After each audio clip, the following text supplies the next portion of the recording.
Okay, so hello everyone, मैं Samitya. Welcome to my YouTube channel. So here we are going to start our new chapter of class 9th, which is cell. Our first chapter which is biology. And biology का सबसे लंबा chapter class 9th का उसका मैं start करने वाला cell. अब हम समझते हैं first what is a cell. आपने एक चीज नोटिस की होगी, to build a house, like this is a building. Okay, this is a building. Building. To build this building, इस बिल्डिंग को बनाने के लिए we want bricks. We want bricks. Group of bricks. Group of bricks से बनता है हमारी building. वही होता है cell. That is cell. Cell. इसी एग्जांपल से आज हम समझने वाले हैं अबाउट सेल. पहले हम समझेंगे cell, then after the discovers of cell, and then types of cell, size of cell, and then after cell के टाइप्स. ओके, सो पहले हम समझते हैं अबाउट सेल. सेल क्या होता है? ऐसे अगर डेफिनेशन से बोला जाए तो cell is a building block of our life. Cell is a building block of our life. Okay, so ये सेल होता है, ये हमारा लाइफ का बिल्डिंग ब्लॉक होता है. क्यों हम इसको बिल्डिंग ब्लॉक क्यों बोलते हैं? Because it maintains all the functions of the body. Okay, fundamental unit of life बोल सकते हैं. Fundamental unit of life. Okay, जैसे मैंने आपको अभी एग्जांपल दिया एक बिल्डिंग का, it is made up of group of bricks. जब हम ग्रुप ऑफ ब्रिक्स को इकट्ठा कर देंगे then the building will form. उसी के एग्जांपल से आज हम समझने वाले cell, the fundamental unit of life. Cell को हम फंडामेंटल यूनिट ऑफ लाइफ बोलते हैं. अब जो सेल है, सेल को हमने जान लिया कि सेल क्या होता है. हमारी बॉडी जो है it is made up of cell. अब एक हमारे पास सीरीज है, a group of cell make tissue, a group of tissue make organ, a group of organ make organ system, and a group of organ system make an organism. Organisms, हम humans are to be called as organism. Human, animal, plants और any organism, कोई भी micro organism है. तो micro organism भी है तो वो सेल से बना है. सेल से टिश्यू, टिश्यू से ऑर्गन, ऑर्गन से organ system, and organ system से भाई हमें बन गया. टोटल ग्रुप कर दिया गया, आ गया हम ऑर्गेनिज्म. अब ये जो सेल होता है, cell is the building block of life. इसको इसलिए कहा जाता है because is the first step of an organism. Organism के बनने का पहला स्टेप जो होता है वो सेल से शुरू होता है. ओके, ये रिप्रोडक्शन देखा जाए तो first there are two types of cell. One is male cell and another one is female. So इन दोनों कम्बाइनेशन से ही जो सेल बनता होता है हमारा जाइगोट. ये होता है. तो सेल जो हमारा बॉडी का फंक्शनल यूनिट है उसी को बोलते हैं हम cell. By the formation of cell the tissues form, tissues के बाद ऑर्गन, ऑर्गन के बाद organ system, and organ system के बाद हमारा ऑर्गेनिज्म. आज हम आपको सेल के बारे में समझ में आ गया होगा कि what is a cell. Cell क्या होता है. अब कहीं स्कूल में डेफिनेशन आ जाए तो ये लिखना, cell is a building block of life. पूछिए क्यों है? Because it functions, it is also known as the fundamental unit of life, and it functions all this the metabolic activities of the body. Okay, अब हम समझते हैं about the discoveries of cell. Cell को discover किसने किया? Discoveries of cell.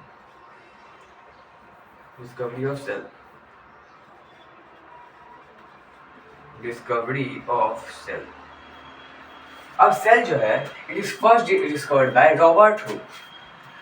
It is first discovered by Robert hook. Robert Hooke कब? 1665 में Robert Hooke ने, हमारे साइंटिस्ट हैं जिन्होंने सेल को डिस्कवर किया. अब किस सेल को डिस्कवर किया? सेल को तो किया. अब सेल जो होते हैं इनके भी दो टाइप्स होते हैं.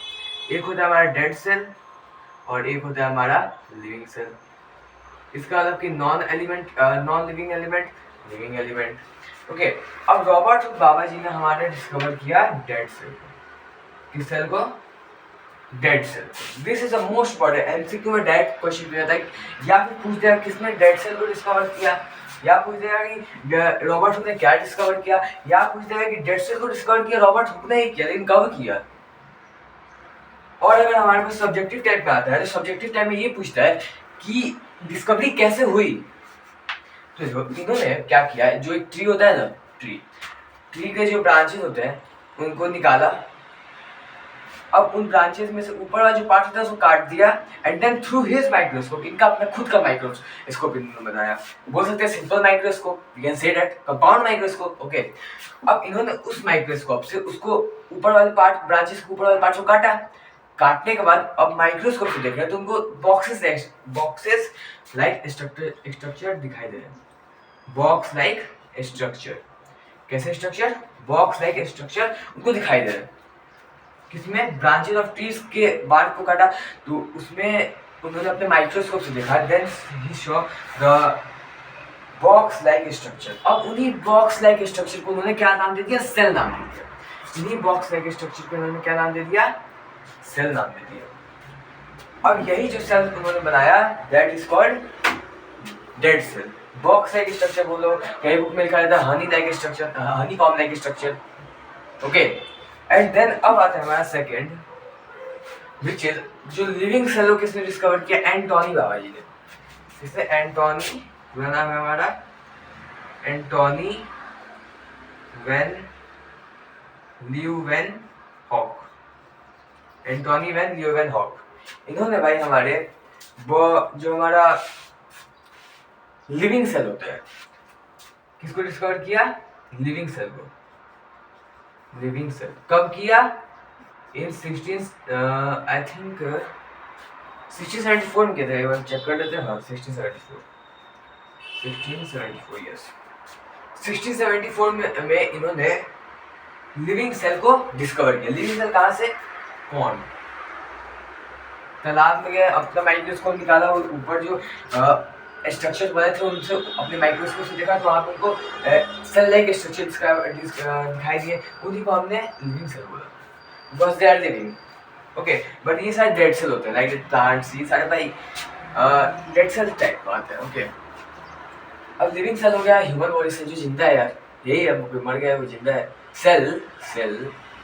ओके, एंड देन थर्ड है हमारा प्रोटोप्लाज्म।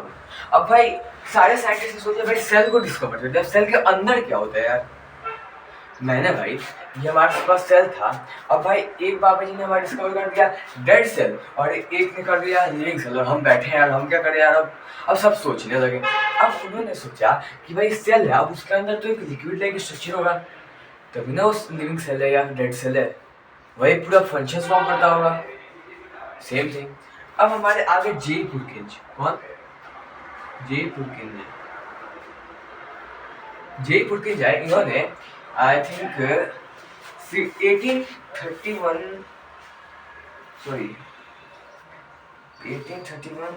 1839 यस, 1839 में इन्होंने प्रोटोप्लाज्म को डिस्कवर किया। किसको डिस्कवर किया?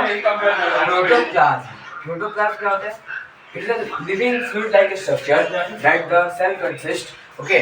After that, इनके पहले ही आगे से एक हमारे साइंटिस्ट जिनका नाम था रॉबर्ट ब्राउन, जिन्होंने सोचा कि न्यूक्लियस है, अब न्यूक्लियस को सारे मेटाबॉलिक फंक्शंस को फंक्शन करवाता है, ये करवाता है हमारा न्यूक्लियस। इससे पहले आए थे, उस पर प्रोटोप्लाज्म बना। ओके, रॉबर्ट ब्राउन आगे थे हमारे, रॉबर्ट ब्राउन इन 1831, जिन्होंने क्या डिस्कवर किया? 1831 में उन्होंने हमारे न्यूक्लियस को डिस्कवर किया, the main headquarter of the cell. यहाँ पर इसको पढ़ेंगे, अभी डिटेल में पढ़ेंगे, पहले ओवरव्यू दे रहे हैं चैप्टर का। पहले चैप्टर का एक बार ओवरव्यू, छोटा टॉपिक है डिस्कवरी ऑफ सेल। वैसे तो ये है बहुत लंबा चैप्टर, लेकिन मैं बता दूंगा उसका साथ। ओके, अब ये हो गया हमारा रॉबर्ट ब्राउन के पास कौन है? हाँ, ये रेडॉल्फ विल्कोक, ये जो साइंटिस्ट है हमारे, बेसिकली इनको अभी हम पढ़ेंगे सेल थ्योरी में पढ़ेंगे। तीनों भाई। ओके, अब हम समझते हैं अबाउट सेल थ्योरी। इसको समझते हैं, हम समझते हैं सेल थ्योरी। कि भाई सेल थ्योरी क्या होता है हमारा। सेल थ्योरी 3 साइंटिस्ट हैं और तीनों ही बैक बेंचर थे। ऐसे हम समझते हैं इसको, 3 साइंटिस्ट थे और तीनों ही बैक बेंचर थे, पहली बात। और उन तीनों साइंटिस्ट का नाम एक बार देख लेते हैं हम। 1 2 3। पहले जो साइंटिस्ट थे वो थे हमारे स्क्रीडर। कौन थे? इनका पूरा नाम था आई थिंक मैथियस स्क्रीडर। एक बार चेक कर लेता हूँ, वेट फॉर सेकंड। हाँ, एमजे स्क्रीडर एंड टी स्केवन। टी स्केवन मतलब कि थियोडोर स्केवन एंड एमजे मतलब कि मैथियस स्क्रीडर है। तो पहले जो आया हमारे एमजे स्क्रीडर है एंड देन थियोडोर स्केवन। उसके बाद भाई सबसे बैक बेंचर वाले आए गए हमारे रडोल्फ। इस बार पहले ही बैठते थे, आगे हमारे रडोल्फ को सबसे बैक बेंचर। उन्होंने भाई आउट ऑफ माइंड ही सोच लिया रडोल्फ को। इन्होंने बोला 3 थ्योरीज है, इन तीनों ने स्टेट की है। 3 थ्योरी है सेल के बारे में जो इन तीनों द्वारा स्टेट किया है, बताई गई है। तो हमारे एमजे स्क्रीडर थे, एमजे स्क्रीडर कौन थे? उन्होंने बोला हाँ भाई cell is the functional unit. ये तो हमारा टी स्केवन का काम था, उन्होंने ये बोल दिया। पहले ही इन्होंने बोला कि हर सेल जो है, हर एक ऑर्गेनिज्म जो है वो सेल से बनता है। इन्होंने बोला कि every organism is made up of cell. ये भाई बैठे थे यहाँ, सेल समझा दिया सबने, उनमें से उठा के बोल दिया कि हाँ भाई सारे ऑर्गेन्स सेल से बने, they all are composed of cell and product of cells. दूसरे आए, उन्होंने बोला ठीक है भाई, उन्होंने बोला सेल इज द, इसका मतलब कि cell is the functional unit of life. उन्होंने बोला cell is the functional unit of life, उन्होंने ये बोल दिया। तीसरे साइंटिस्ट हैं हमारे जो थे रडोल्फ विर्को। उन्होंने भाई अलग ही बोला है। ये तो 1838 में इन्होंने किया बताया, इन्होंने 1839 में बताया, इन्होंने 1855 में बताया था। Wait 1855 yes. अब ये रडोल्फ विर्को थे, इन्होंने बोला ठीक है भाई तुम भी सही हो, ये भी सही है, हमारे भाई एमजे भैया भी सही और ये हमारे स्केवन भैया भी सही है। हम ये एक छोटा सा पॉइंट जोड़ना चाहते हैं, एक छोटा सा पॉइंट कि सेल है फंक्शनल यूनिट ऑफ लाइफ, ठीक है फंक्शनल यूनिट ऑफ लाइफ है वो, हर एक ऑर्गेनिज्म सेल से बना है। लेकिन जो पिछले सेल है प्री एग्जिस्टिंग सेल से ही हमारे नए सेल आए हैं। All new cells are formed from pre-existing,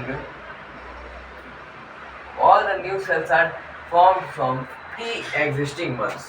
सारे जो नए सेल्स आए हैं they all are formed from the pre-existing ones, from the pre-existing one। this is the most important point, ये MCQ में डायरेक्ट आ सकता है।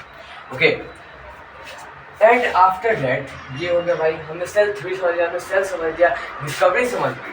अब एक बात समझ जाते हैं about the size of the cell, about the size of the cell. Okay, अब साइज ऑफ द सेल हमारा बोलता है तो बोलता क्या है? About the size of cell. अब जो सेल होता है इट इज, हर एक सेल का साइज होता है। अब उस सेल का साइज कितना होता है उस ऑर्गेन्स पे डिपेंड नहीं करता है। भाई हम बोलते हैं यार कि इस सेल का साइज भाई है हमारा 3000 माइक्रोमीटर, ये भाई बहुत बड़ा हो गया। नहीं यार, ऐसा नहीं होता। Number of cells is dependent on the size of an organism. जितने ज़्यादा सेल होंगे उस ऑर्गेनिज्म में इतना, इसका मतलब कि उतना बड़ा उसका साइज होगा उस ऑर्गेनिज्म का। ओके, तो साइज ऑफ द सेल, पहला जो हमारा ह्यूमन बॉडी होता है कौन होता है? हमारा जो ह्यूमन बॉडी होता है, ह्यूमन बॉडी का जो हमारे पास नॉर्मल साइज सेल होता है, ह्यूमन बॉडी का जो सेल होता है वो होता है 20 माइक्रोमीटर टू 30 माइक्रोमीटर। अब भैया जी माइक्रोमीटर क्या होता है? माइक्रोमीटर मतलब कि 1 इंटू 10⁻⁻6 मीटर, या फिर मिलीमीटर में कहीं लिखा रहता है तो मिलीमीटर वैसे लिखा होगा 1 इंटू 10⁻³ मिलीमीटर। ये होता है इसका बेसिकली वैल्यू। अब सबसे छोटा ऑर्गेनिज्म जान लेते हैं। ओके, सबसे छोटा ऑर्गेनिज्म कौन सा होता है? That is PPLO. पीपीएलओ, और इसका फुल फॉर्म आप कमेंट में बताएंगे what is the full form of PPLO in the comment section. अब पीपीएलओ का full form that you will tell, अब मैं बता दें इसका साइज। It is known as the smallest organism in the world. Okay, सबसे छोटा ऑर्गेनिज्म व्हिच इज 0.3 माइक्रोमीटर। अब इतना आप सोचे, इतना छोटा ऑर्गेनिज्म, और रिसर्च करके सबको बताएगा मुझे कमेंट बॉक्स में। Okay, and then third is are largest cell, जो कि हमको मिलता है ऑस्ट्रिच एग में।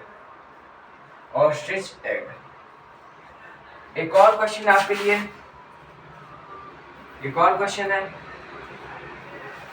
ये जो क्वेश्चन है ये मैं पूछना चाहता हूँ कि लार्जेस्ट एग तो ऑस्ट्रिच एग हो गया, लार्जेस्ट एग ऑस्ट्रिच एग हो गया। अब भाई सबसे लॉन्गेस्ट एग कौन सा होता है? Longest cell, sorry, largest cell ये हो गया, लॉन्गेस्ट सेल क्या होता है? That you will tell in the comment section.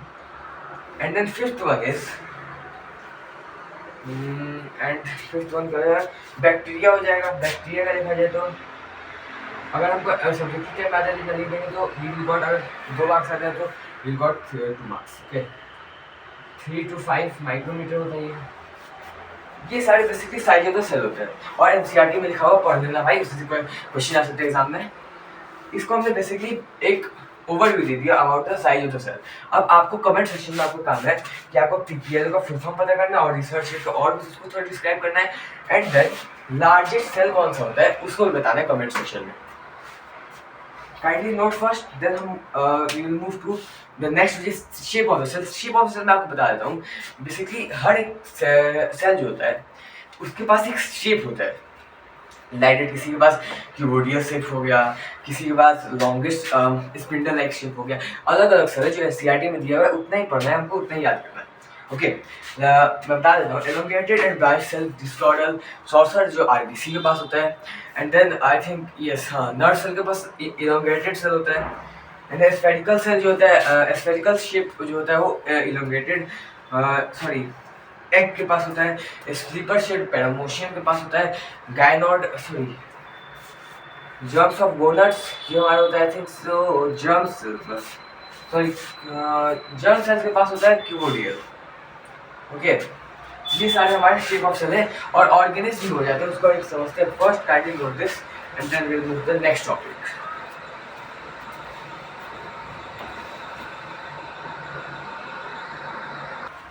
Okay, so अब हम समझते हैं अबाउट द ऑर्गेनिज्म। ऑर्गेनिज्म के 2 टाइप्स होते हैं। First thing, one is unicellular and second one is multicellular. अब आप जानते होंगे लाइक एमोएबा। एमोएबा का एग्जांपल है हमारा amoeba. It is made up of a single cell, एक सेल से बना है यार। ये ऑर्गेनिज्म हमारा एमोएबा हो गया, जो स्यूडोपोडिया काम करता है। ओके, थ्रू दिस वो अपना फूड इंगल्फ कर सकता है, अपना सेल्स आप सब पढ़े हैं। ओके, अब ये जो होता है ये एमोएबा, ये क्या करता है, इसका ये न्यूक्लियस और एमोएबा सिंगल सेल से बनता है। अब इन सबके पास अपना फंक्शन होता है, they all have their function. Multicellular में लाइक ह्यूमन बीइंग्स जो मल्टीपल सेल्स से बनते हैं, we are made up of multiple cells, multiple cells. अब ये देखो इनका काम क्या होता है, इन सारे ऑर्गेन्स का काम क्या होता है। पहला काम जो होता है ये होता है भाई डाइजेशन का। फर्स्ट थिंग ये डाइजेशन करते हैं, एक्सक्रीशन करते हैं, रेस्पिरेशन करते हैं, रिप्रोडक्शन करते हैं। ओके, एंड बहुत सारे इनके फंक्शंस होते हैं। आई थिंक आपको यूनिसेलुलर और मल्टीसेलुलर तो समझ में आ ही गया होगा, 8th क्लास 6, 7th 8th से पढ़ते आ रहे हैं हम, अब तो भाई 9th में आ गया। अब हम समझते हैं अबाउट सेल, सेल के क्लासिफिकेशन के बारे में। किसके बारे में? सेल के क्लासिफिकेशन के बारे में। दिस इज सेल, यहीं से करता है बेसिकली, तो यहाँ पे भी जाते हैं। Okay, cell has 2 types. Cell के कितने टाइप्स होते हैं? सेल का होता है हमारे भैया जी दो टाइप्स। पहला जो होता है वो होता है हमारा सेल मेम्ब्रेन। पहला कौन सा होता है हमारा? Cell membrane. सेल मेम्ब्रेन के एक और कौन सा होता है? प्रोटोप्लाज्म। ये होता है फ्लूइड लाइक स्ट्रक्चर। प्रोटोप्लाज्म को भाई दो टाइप से बांट दिया गया। एक है हमारा साइटोप्लाज्म और एक है हमारा कौन सा? न्यूक्लियस। साइटोप्लाज्म को दो पार्ट में बांटा गया। दूसरा मैं लिख दे रहा हूँ ऑर्गेनल, इसको भी इसमें जरूरी है इसको। और एक होता है साइटोसोल, एक होता है साइटोसोल और एक होता है सेल ऑर्गेनल। सेल ऑर्गेनल को तीन टाइप्स में बांटा गया, 1, 2 एंड 3। पहला है सिंगल मेम्ब्रेनस, डबल मेम्ब्रेनस लिख दे रहा हूँ, membranous and then non membranous, जिसके पास मेम्ब्रेन ही नहीं होता है, नॉन मेम्ब्रेनस। ओके, अब जो हमारा सिंगल मेम्ब्रेनस होता है, सिंगल मेम्ब्रेनस बेसिकली उसके भी बहुत सारे टाइप्स होते हैं। क्या होते हैं? टाइप्स होते हैं, मतलब कि टाइप्स ही बोल सकते हैं। उनमें बहुत सारे जो सेल के पार्ट्स होते हैं। डबल मेम्ब्रेनस में भी देखते हैं और नॉन मेम्ब्रेनस में देखते हैं। सिंगल मेम्ब्रेनस में हमारा हो जाएगा गोल्जी अपैरेटस, हो जाएगा गोल्जी बॉडी या गोल्जी अपैरेटस बोलो। ER जिसको हम नोट करते हैं एंडोप्लाज्मिक रेटिकुलम। एंडोप्लाज्मिक रेटिकुलम बाद एक और हो जाएगा lysosome. lysosomes LYSOS, lysosomes and then vacuoles. ये सारे हमारे सिंगल मेम्ब्रेनस है। डबल मेम्ब्रेनस में माइटोकॉन्ड्रिया एंड देन प्लास्टिड, ये दो होते हैं। नॉन मेम्ब्रेनस में राइबोसोम एंड सेंट्रोसोम। अब इसको हमको पढ़ना है। न्यूक्लियस में 4 टाइप्स होते हैं। एक होता है न्यूक्लियर मेम्ब्रेन, दूसरा होता है न्यूक्लियर एनवेलप, और एक होता है न्यूक्लियोप्लाज्म, तीसरा होता है न्यूक्लियोलस और चौथा आप बताएंगे। You will tell in the comment section what is the fourth one. I hope आपको समझ में तो आ ही रहा होगा about the structure of the cell. अब हम we will move to the next topic about the brief description about cell membrane.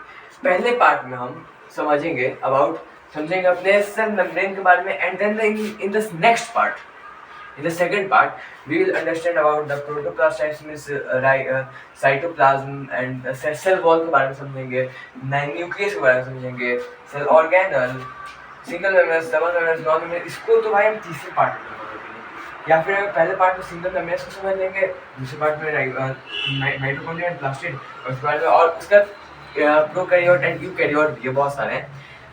I hope you all understand this. For अब समझते हैं first cell membrane. Kindly note the structure of the cell. Exam में direct पूछा है तो आप summary से समझा सकते हैं।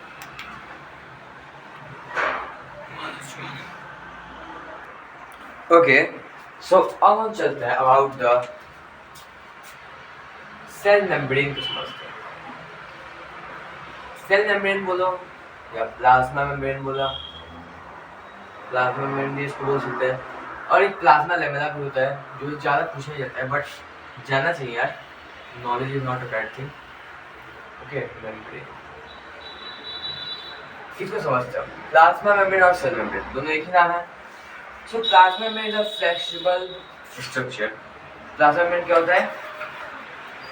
It is one flexible structure, flexible and made up of organic molecules.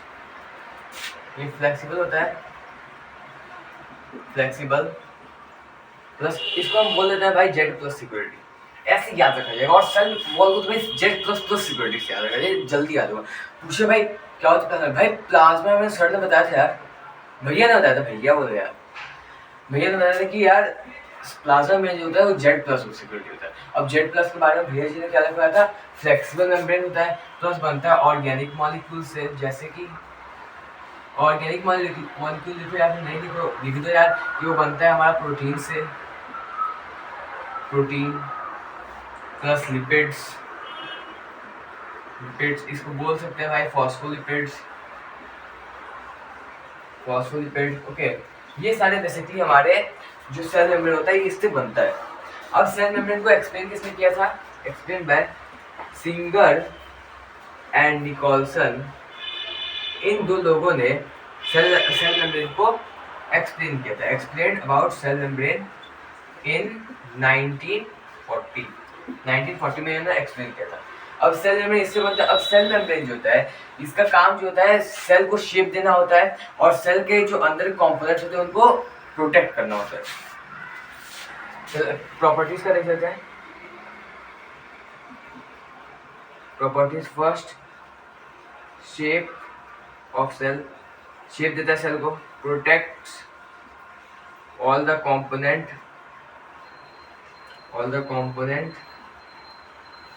Of cell, पहला। दूसरा, तीसरा, entry and leave allowed by Z+ security. ये सेल को किस कंपोनेंट को इंटर करना है, कब करना है कि नहीं करना है, को करना भी है कि हार्म कर सकते हैं, इन सारी चीज़ों को हमारा प्लाज्मा मेम्ब्रेन देखता है। So entry and leave allowed by Z+ security, वही प्लाज्मा मेम्ब्रेन। अब भाई ये देखो, कुछ स्मॉल मॉलिक्यूल्स होता है, कुछ जो होता है लार्ज मॉलिक्यूल्स होता है।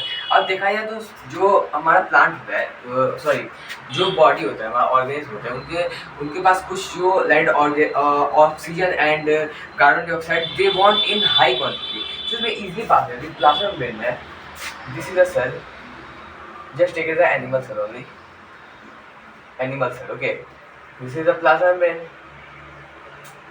क्या बढ़िया बनाया है, बच्चे समझ नहीं पाएंगे दोस्त लोग अपने। इसको यहाँ पे से हटा देते हैं एंड इसको लिख देते हैं यहाँ पे Z+। ओके, अब ये जो है हमारा, ये ऐसे हमने एक स्ट्रक्चर है, इसके ऊपर आ गया हमारा ये प्लाज्मा मेम्ब्रेन Z+ सिक्योरिटी, ये हो गया प्लाज्मा। अब ये देखो, अब कुछ जो मॉलिक्यूल्स होते हैं, दो टाइप के मॉलिक्यूल्स होते हैं, एक होते हैं स्मॉल मॉलिक्यूल्स, दूसरा होता है लार्ज मॉलिक्यूल्स। स्मॉल मॉलिक्यूल जैसे कि oxygen, carbon dioxide, and large molecule such as amino acid, glucose, ये सारे लार्ज मॉलिक्यूल्स हैं। अब लार्ज मॉलिक्यूल्स जो होते हैं ये इतनी इजीली पास नहीं कर पाते इनमें से, can't pass easily through cell, through plasma membrane, through Z+ security. Okay, और ये जो होते हैं इजीली पास कर जाते हैं, इजीली पास हो जाते हैं। कहाँ से? Through Z+ security, Z+ security से ये इजीली पास हो जाते हैं। ओके, और एक और पॉइंट था भाई हमारा, जो हमारा इसके बाद और पॉइंट था, वो था हमारा अबाउट द जो हमारा प्लाज्मा मेम्ब्रेन के साइज के बारे में। Size of plasma membrane, size जो होता है ये होता है हमारा 75 to 100 एंगस्ट्रॉम। 75 to 100 एंगस्ट्रॉम इसका बेसिकली सेल मेम्ब्रेन वही प्लाज्मा मेम्ब्रेन का साइज होता है। और कोई पार्ट तो नहीं छूट रहा है? हाँ भाई, इतना ही था यार, फ्लेक्सिबिलिटी देता है। ओके, अब जो प्लाज्मा मेम्ब्रेन होता है उसके पास दो टाइप्स ऑफ ट्रांसपोर्ट होते हैं, इसके पास दो टाइप्स के ट्रांसपोर्ट होते हैं। अब उन ट्रांसपोर्ट को देख लेते हैं हम, किसके थ्रू ये ट्रांसपोर्ट करता है सेल मेम्ब्रेन। सेल मेम्ब्रेन जो होता है, there are two types of transport across the cell membrane. Okay, cell membrane Z+ security के पास भाई दो टाइप ऑफ ट्रांसपोर्ट होता है। एक होता है भाई हमारा एक्टिव ट्रांसपोर्ट और एक होता है हमारा पैसिव ट्रांसपोर्ट। एक होता है एक्टिव ट्रांसपोर्ट, एक होता है पैसिव ट्रांसपोर्ट। अब ये एक्टिव ट्रांसपोर्ट क्या होता है भाई? एक्टिव ट्रांसपोर्ट में हमको एनर्जी की रिक्वायरमेंट होती है, एटीपी भैया जी चाहिए, हमको एनर्जी चाहिए। क्लास 1 में पढ़े हो सेलुलर रेस्पिरेशन में, इस वाले में सेलुलर रेस्पिरेशन में, वही क्लास 9 में पढ़ना है। अभी चिंता मत करो यार, इतना तो जान लो कि एटीपी क्या हो गया, इसी से तो पूरा माइटोकॉन्ड्रिया समझना है हमको। एटीपी जो होता है ये एनर्जी का एक फॉर्म होता है, जो सेलुलर रेस्पिरेशन जिसके कारण हमारा बॉडी जो है वो एनर्जी गेन करता है and they work, okay, and do many activities. Okay, अब ये हो गया हमारा एटीपी। एक्टिव ट्रांसपोर्ट में एटीपी चाहिए, पहला पॉइंट ये रहा। दूसरा पॉइंट है कि इसमें जाता है किससे, लो से हाई में, लो टू हाई, लाइक दैट। यहाँ पर बस मॉलिक्यूल्स हम लो क्वांटिटी, लो क्वांटिटी किसमें, लो क्वांटिटी में। अब इनको जाना है हमको हाई क्वांटिटी में भेजना है, इनको इधर से इधर ट्रांसफर होना है भैया जी, कि भैया जी हाई क्वांटिटी वाले भैया हम बुला दो यार, अब कहते हैं यहाँ पे। अब इनको क्या चाहिए, एटीपी, कि भाई डायरेक्ट फ्लो तो होगा नहीं, कि कोई एनर्जी चाहिए जो इनको पुश करे कि हाई क्वांटिटी में चल जाए, हाई मॉलिक्यूल्स की साइड में चले जाए। ओके, और ये उसी का उल्टा होता है पैसिव ट्रांसपोर्ट में। आप जस्ट इसका उल्टा सोचिए क्या होगा। पहली बात, एटीपी रिक्वायर्ड नहीं होगी। किसकी रिक्वायरमेंट नहीं होगी, एटीपी की रिक्वायरमेंट तो भाई होगी ही नहीं, क्योंकि एनर्जी चाहिए नहीं। क्यों नहीं चाहिए यार, क्योंकि इसमें क्या होता है, ये हमारे हाई मॉलिक्यूल्स की साइड से, हाई मॉलिक्यूल साइड से जाता है लो मॉलिक्यूल साइड।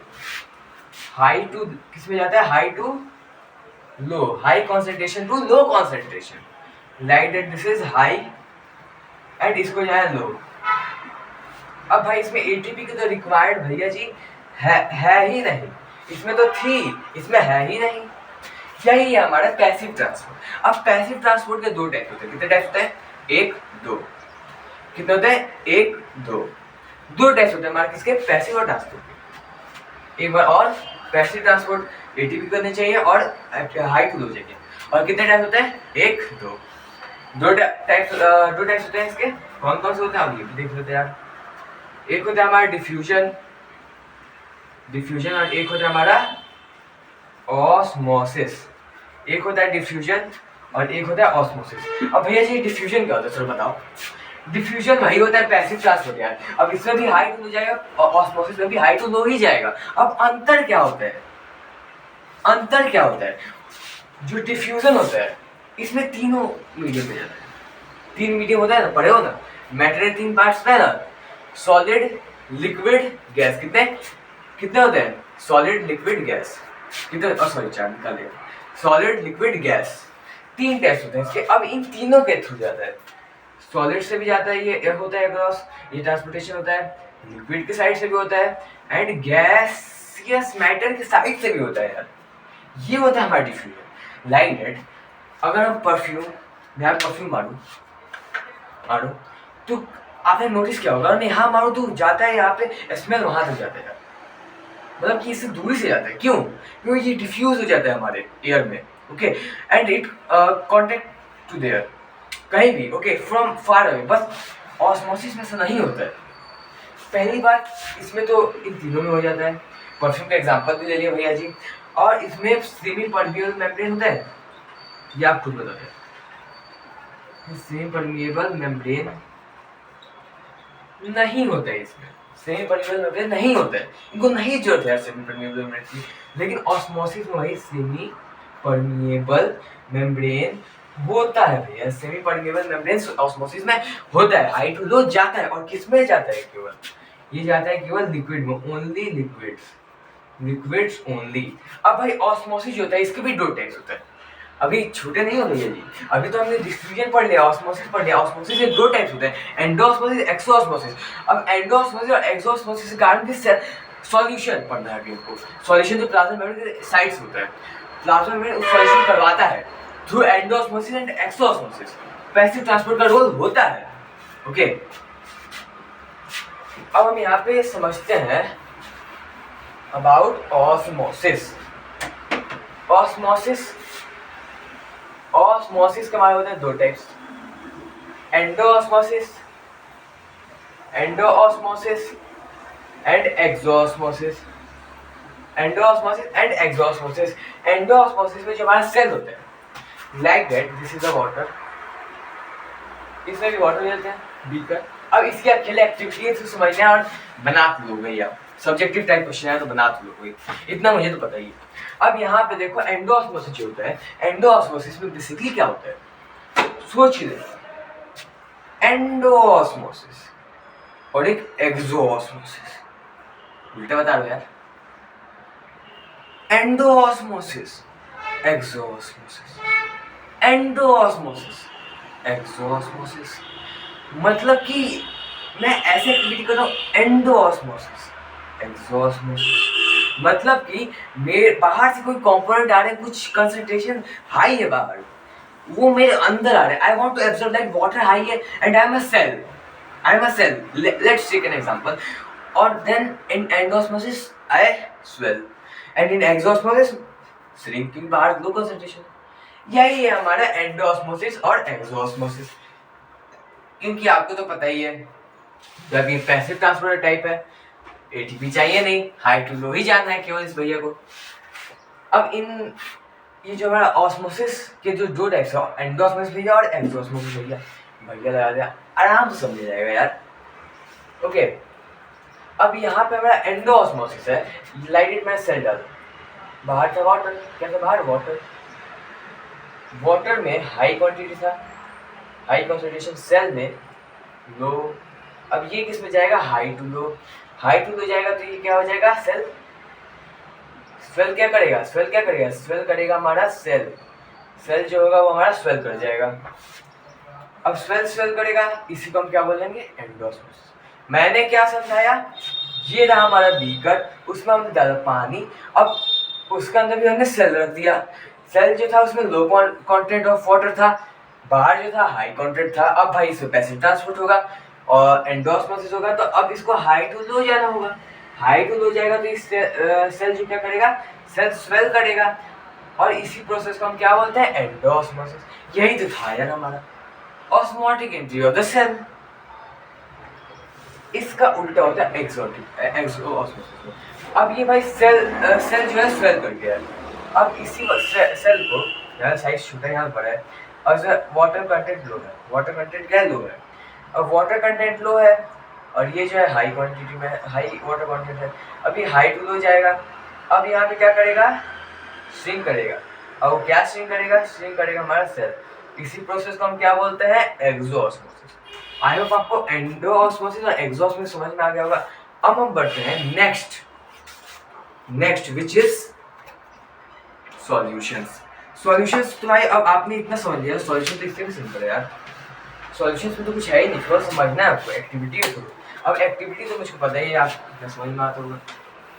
अब इसका लाइव एक्सपेरिमेंट भी लिया जाएगा।